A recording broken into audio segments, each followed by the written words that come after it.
I would say that you're absolutely right. And there's a whole lot of people going after B2C, just trying to get engagement through Facebook ads and so on. But I think I would differentiate that by saying there are certain pieces of technology that are maybe only software mobile apps that may benefit from that route. But if you have any kind of a wearable device or any kind of a hardware component or something that's a little bit more sophisticated, that requires essentially a curated introduction of that product, B2C is not going to scale for you.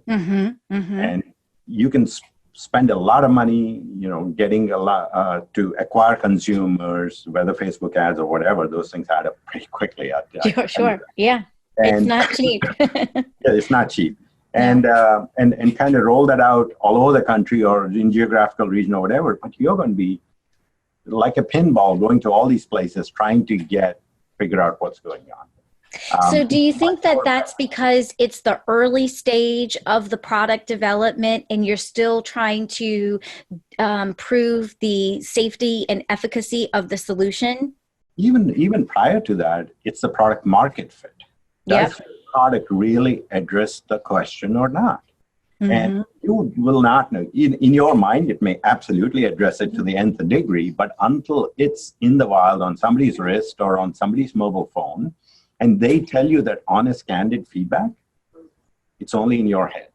Yeah. And that very early segment, that very early adopters, the 40, 50, 80 people, are going to shape your product for eternity. Not necessarily for eternity, but at least for the next Right. Because they are going to tell you what works, what doesn't work. You may go in with the assumption, yeah, everyone's going to wear my device. Well, then you're going to find out, oh, it's too big, or it's the wrong color, or whatever it may be, like we did originally with our very, very first versions. And that allowed us to refine the product market fit.